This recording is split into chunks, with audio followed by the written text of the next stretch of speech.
the slaves had to go through what was called the Middle Passage, which was very cruel and humiliating. When slaves were collected from farms along the coast of West Africa, they were put on boats and taken across the Atlantic Ocean. They were taken to the other side of the world, away from their homes and loved ones, and forced to work. Most of them would be slaves for the rest of their lives. Over 100,000 slaves who were made to make the trip didn't know what to expect.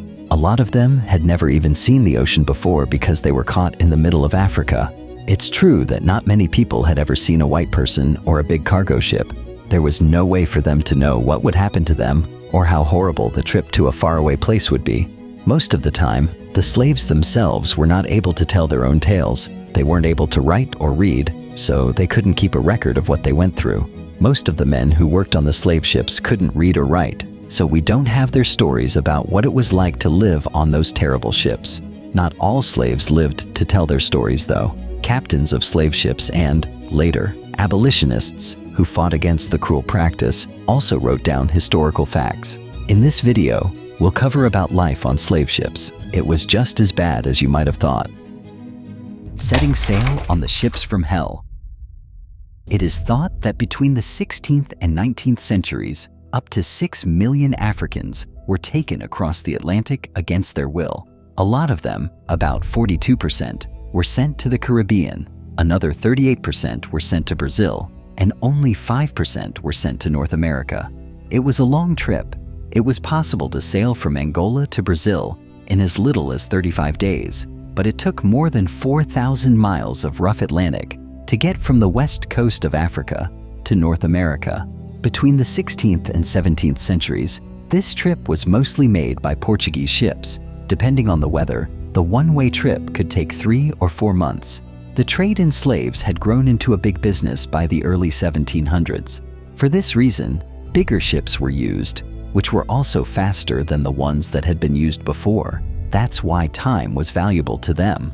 Some of his human cargo was more likely to die if he stayed at sea longer than he had to. This would cut into his earnings.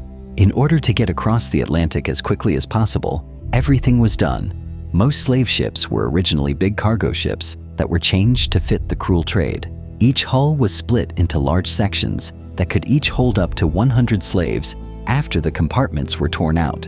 Among sailors, these ships were called Guineamen because they picked up slaves off the coast of Guinea in West Africa.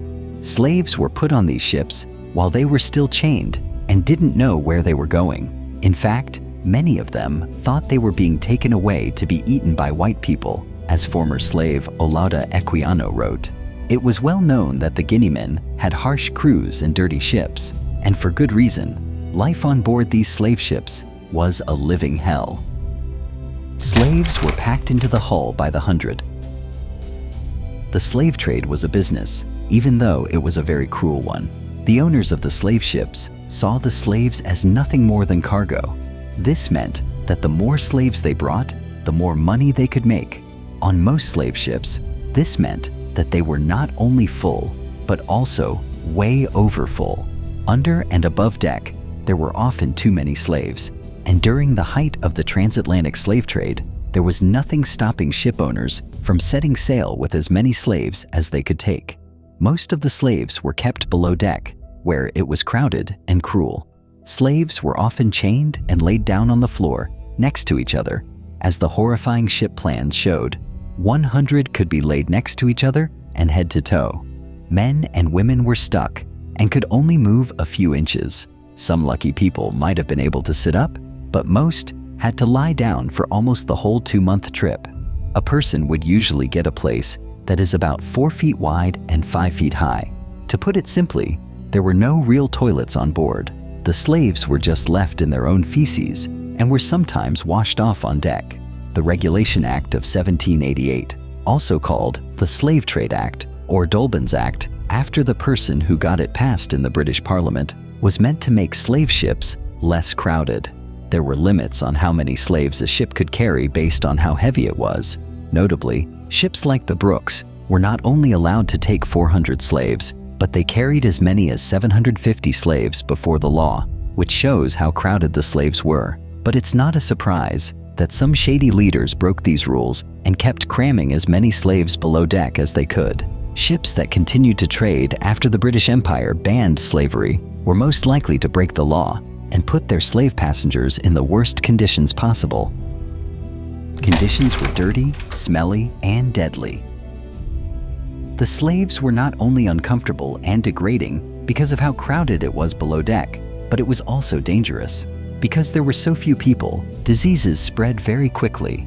The sights, sounds, and maybe most of all the smells would have been too much to handle below deck.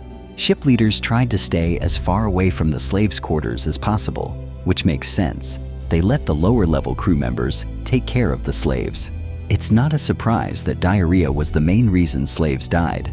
In fact, it happened so often that the teams gave it a name, the flux. They did this because of the dirty conditions below deck, especially because there were no proper toilets. The ship's crew had to regularly clean the slaves, but dysentery outbreaks were frequent and spread quickly, killing even the strongest slaves in just a few days. Not only was there pee and feces all over the decks, but there was also vomit. Almost none of the men and women who were being held as slaves had ever been to sea before. Because of this, they often got seasick in the rough Atlantic waves, which made the conditions even less clean. Smallpox was almost as bad. A single case could quickly spread, killing dozens of slaves and even crew members because of how crowded the ship was. When the weather was bad, teams kept slaves below deck for days at a time because they didn't want to lose any of their people. This made it more likely that they would get the pox or any other disease that was spreading through the slaves. Up until the 1750s, records from the slave trade show that about 1 in 5 of the African slaves being taken on these ships died during the trip. By 1800, this number had dropped to about 1 in 18, which was a big increase. This was mostly because of rules that the British and French made near the end of the 18th century to make life better on the slave ships. One of these laws said that ships had to have a surgeon on board to take care of the slaves' health. Most of the time, these were guys who had little to no medical training or knowledge, and they could be very mean. Still, they were paid head money to keep their slaves alive, and it was their greed, not their kindness or skill, that helped many more slaves make it across the Atlantic. Discipline was very harsh and very cruel. The diaries of the trader John Newton help show the fear many crew members had about being attacked by the slaves. In one instance, he writes that, "We were alarmed with a report that some of the men slaves had found a means to poison the water, which they had the credulity to suppose must inevitably kill all who drank it." While this turned out to be a false alarm, the fear remained, with Newton noting that the intentions of the slaves they held captive were always clear. There was good reason to be afraid of those things. Given the mental and physical abuse they had to go through, it was natural that some slaves would try to fight back, even if it was pointless. Newton said that male slaves were hiding homemade weapons to get ready for an insurrection, and that these plans were put down in the harshest way possible. When slaves tried to fight, even small actions could lead to violence. The crew's punishments were meant to hurt the slaves, not kill them, because a dead slave would cost them money. On slave ships, putting a man, woman, or even a child through the thumbscrews was a usual way to punish people. The person was tortured by putting their thumbs, fingers, or toes into a crude grip and slowly but surely crushing them. It hurt a lot, especially if there were sharp spots in the vide to make it hurt even more. These were an important part of the slave trade by the year 1800. Thumbscrews were used so often that Thomas Clarkson, an English abolitionist and major opponent of the slave trade, would always have a pair with him. He would use these and other small torture tools to show how terrible the trade was and to get people to support his cause. To keep slave shops in order, harsh whips and other tools for beating were also used. In 1827, the revered Robert Walsh joined the British Navy and began searching the Atlantic Ocean for ships that were breaking the law, which at that time were against the slave trade. He was shocked to see how the slaves on the ship were being held down. He wrote, "Over the hatchway stood a ferocious-looking fellow with a scourge of many twisted thongs in his hand, who was the slave driver of the ship, and whenever he heard the slightest noise below, he shook it over them and seemed eager to exercise it. Reverend Walsh confiscated the whip and kept it for himself, not as a sick memento, but rather as a symbol of the unquestionable cruelty of the slave trade. The crews could be cruel, but they were often desperate too. The slave trade was a terrible business, so it makes sense that working conditions were very hard. This meant that only the lowest-ranking soldiers would work on a slave ship, and many of them only did so because they had no other choice, or because they were forced to, like when they owed money and had to work to pay it off. Some sailors who had been in jail and couldn't find any other work ended up working on slave ships. Many of these sailors were violent, which they put to good use on the long trip across the Atlantic. It's not fair to compare what slaves and staff members went through, but the people who worked on slave ships had a very bad time compared to those who worked on other ships. The crew of a slave ship usually had to sleep on the deck because the hull was full of slaves. In the end, this left them open to storms, rain, cold winds, and long hours of harsh sunshine. The team got sick a lot, and many of them died of malaria or yellow fever. Also, slaves who were angry would often attack the crew and kill them in the most cruel ways possible. If sailors didn't do their jobs, they could be flogged or even killed if they caused the master to lose one or more slaves because of their carelessness. In fact, the records show that about 20% of the team died along the way. Even those who made it to the Americas without getting sick or being beaten to death by slaves who were trying to escape were still in danger. It was said that some masters would poison or throw their crew overboard to get out of paying them when they got back to Europe. Others wouldn't pay at all, which meant their workers weren't getting paid. Because of how the business worked, sailors who were cheated usually couldn't do anything about dishonest leaders or ship owners and had to just give up and leave. Some slaves managed to take over the ships. Slave traders took men, women, and children from Africa. To think of them as silent victims is to do them a great injustice. Many of them were pretty much helpless because they were chained up for most of the long, horrible trip, and their bodies, minds, and spirits were all broken. But not all slaves were willing to obey. Many people rose up against the government, especially when the ships were at sea.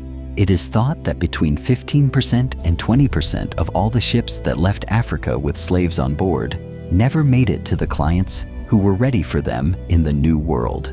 The slave ship teams were always outnumbered, even when they thought they had the upper hand. More than that, many of the slaves were picked because they were young and strong. Many of them were captured warriors.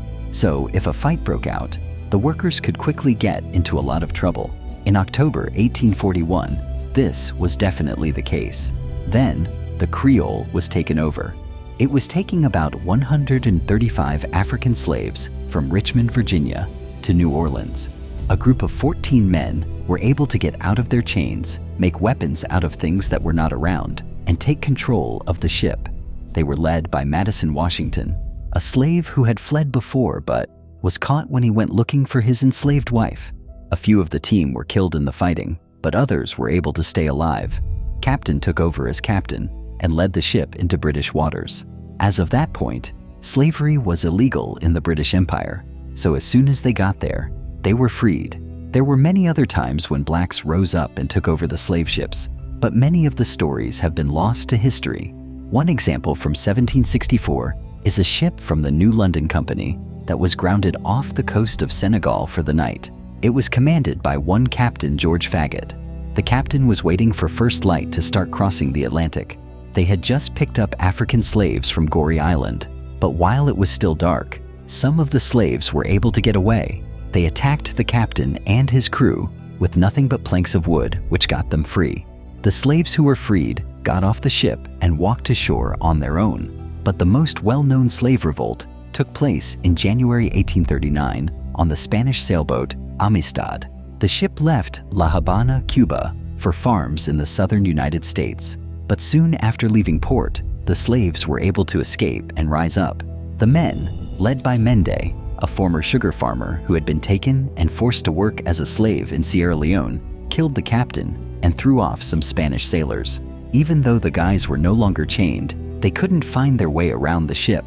In the end, they wandered along the coast of America until the US Navy caught them off the coast of Connecticut. The men were claimed by both the owners of the Amistad and the Spanish government as their own. But in a famous decision, the Supreme Court said that they were free men. This was a big moment for the abolitionist cause and a symbol of their fight. Women and children were kept separate from male slaves. Women and kids were sometimes given some space to move around when they were kept on deck or in different rooms. But this had its downsides as well. They were especially open to the crew's whims when they were on deck. A lot of people were abused and exploited, especially women who were sexually abused. Most of the time, shipmasters would try to keep their crews from getting close to the slaves. But this wasn't really because they cared about the slaves' well-being. It was more to keep the crew in line. In one diary entry, slave ship captain John Newton recalled, "Bought a slave girl, number 92. In the afternoon, while we were off the deck, William Cooney seduced a woman slave down into the room and lay with her brute-like in view of the whole quarterdeck, for which I put him in irons. I hope this has been the first affair of the kind on board, and I am determined to keep them quiet if possible. If anything happens to the woman, I shall impute him, for she was big with child. Her number is 83. Women slaves would sometimes come ashore in America with the children of the ship members who had raped them. Cruel rapes and other kinds of abuse happened all the time on slave ships, but there were also small acts of resistance. A lot of female slaves fought back against their abusers, and some even had abortions and killed babies as small acts of defiance. Others used sex to get what they wanted.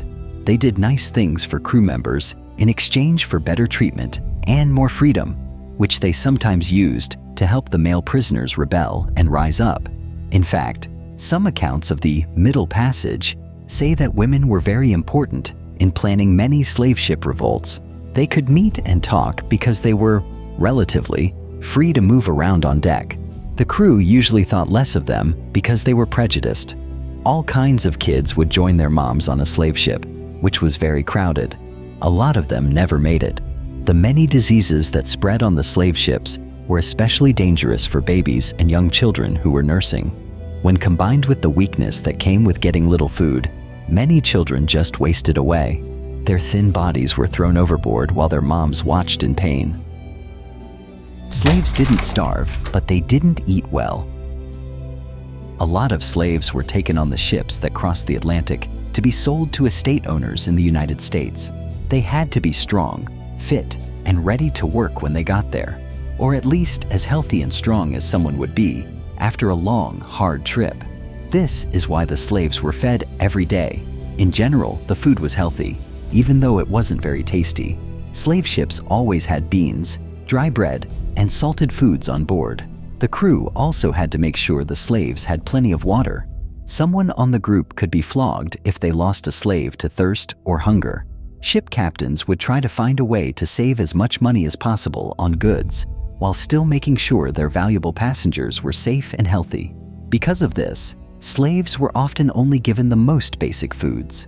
This was usually a simple stew of oats and maybe even some dried turtle meat on a French-owned boat. On the other hand, British crews fed their prisoners small, rich meals and lots of water. Slaves, on the other hand, were often too sick to eat, or most of the time, they would turn down food that was offered to them. A hunger strike was often the only way for a slave to fight back, and many saw being in charge of their own bodies as a small win over their captors. Crew members would use a unique tool known as a speculum oris to get around this. As other men held the slave down and kept him still, this long, thin piece of metal would be used to open the throat. This let them feed the slave thin, partially healthy gruel. Olaudah Equiano gave one of the scariest first-hand accounts of the slave trade's peak. He said that slave ships often fed their slaves against their will. In fact, his attackers made him eat even though he just wanted to be left to die. He recalled, "I became so sick and low that I was not able to eat, nor had I the least desire to taste anything. I now wished for the last friend, death, to relieve me. But soon, to my grief, 2 of the white men offered me eatables, and on my refusing to eat, one of them held me fast by the hands and laid me across, I think, the windlass, and tied my feet. while the other flogged me severely. Slaves often went overboard, but usually due to despair. It became clear to the crew of the slave ship Zong on November 29, 1781, that they were running dangerously low on drinking water. The ship, which was owned by a group of people in Liverpool, was crossing the Atlantic with about 400 slaves from Africa. It was a terrible situation by the time it got to the coast of Jamaica, but there was an easy way out. The crew just freed 140 slaves from their chains and threw them overboard.